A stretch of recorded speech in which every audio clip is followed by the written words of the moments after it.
doing today? My name is Riku Anima 3, posting my first official helps and tricks guide that I got for Valheim.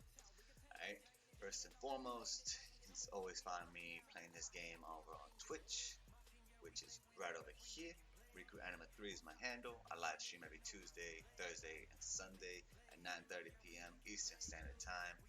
And then, of course, you can always see all the clips pop up on Instagram right over here, and that's the handle there. So, without further ado, let's go through kind of more or less what we need to be able to quickly and effectively, in my personal opinion, the best way possible, how to beat this guy, especially if you're having trouble with him on his home turf. So this is actually pretty easy and standard. I'm not a numbers guy. I don't crunch numbers. I'm not the guy that looks at all the stats and every little tiny thing. I play the way I think is more effective to be able to beat the boss with the least amount of resistance possible. So, starting off, what I will say is that if you don't already know, um, you're gonna need to know a couple of skills that you can use. One is your sneak. You can do that using the control key on the keypad on the keyboard, right? And run. You need to know how to run in this. You can sprint. That's your shift key. If you don't already know that, if you're jumping in for the first time and you're still trying to figure out the controls, those two buttons are going to be really important.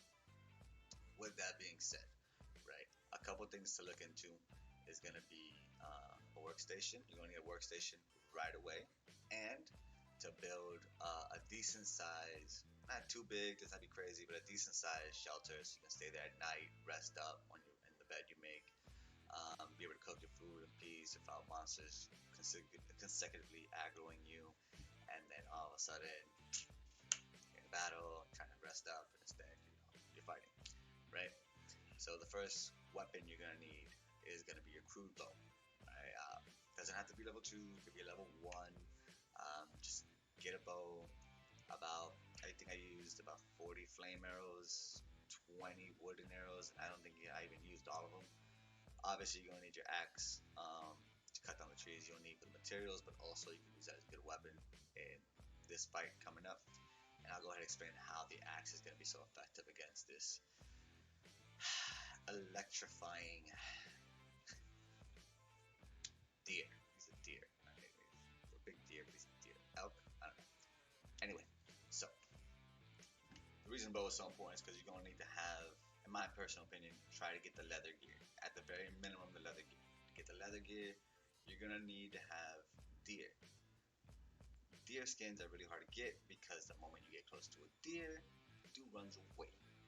And depending on how much stamina you have or how you're sneaking, if you're very good at it or if you're not, the moment you run out of stamina, you stand up, that deer sees you, he runs away. When I say runs away, it doesn't run like about 5 feet away, just create some distance. No, this dude goes across the map, and he will leave you with no way of getting to him, because no matter how much you run around, this guy has an infinite stamina and just doesn't want to get hit by whatever melee weapon you have. So a bow is almost essential. To get that, you need to be able to kill these boar. Look for watering holes, look for open fields for the boar. They'll usually come to you. I recommend sneaking just to kind of like eliminate, having to heal up all the time after the boar, wait anytime. Sneak up to them, hit them from the back. Usually one kill after one shot. Pretty simple. You collect the boar, get the bow as soon as possible, and then the kills become even easier. It's for you to get the leather. So always make sure you get as much leather as you can, because that's the defense here is going to be required.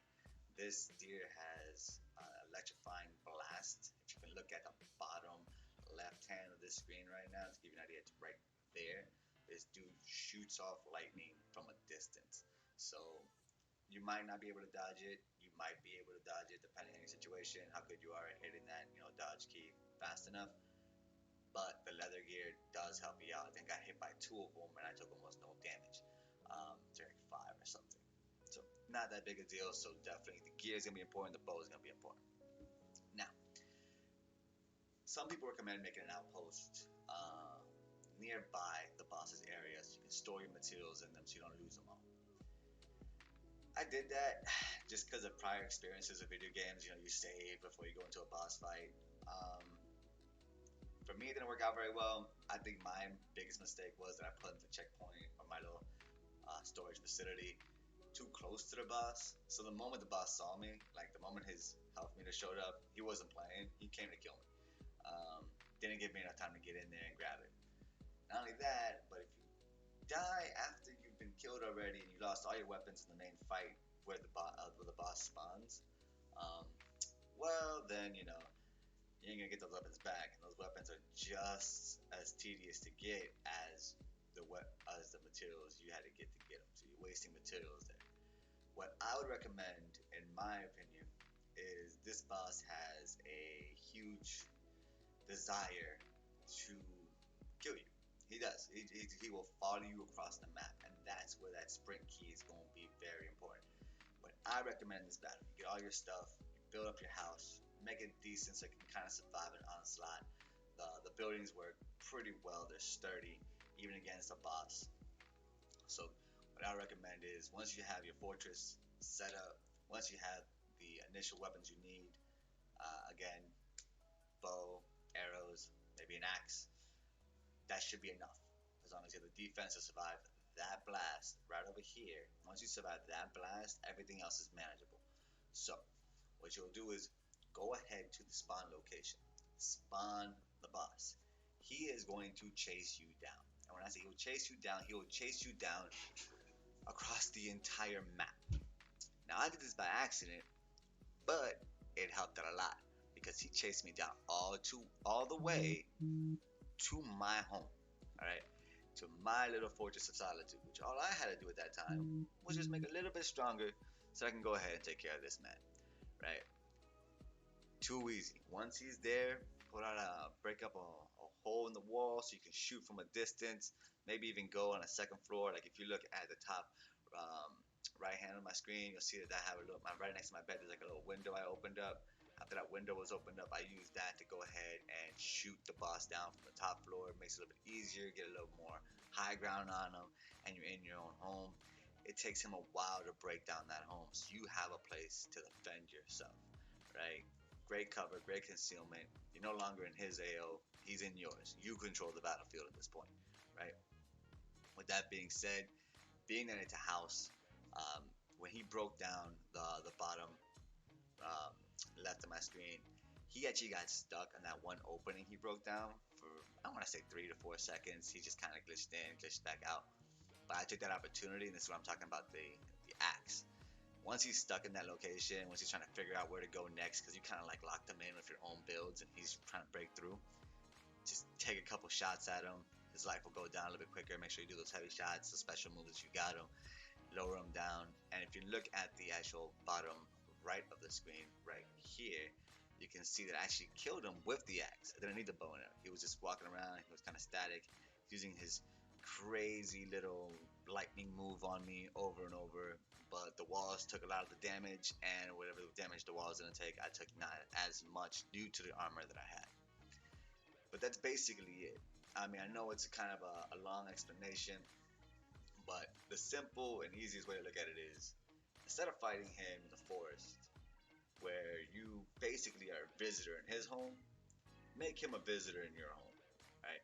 Bring him to where you established a good defensive front, right? Especially if you're playing solo, like I was.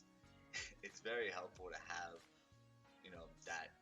that building, that structure there to support you on the way through this fight. Um, Make sure you get the bow and arrow.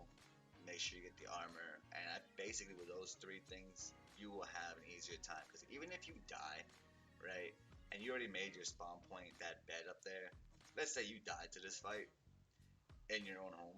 Well, then you wake up in your own home or near to it.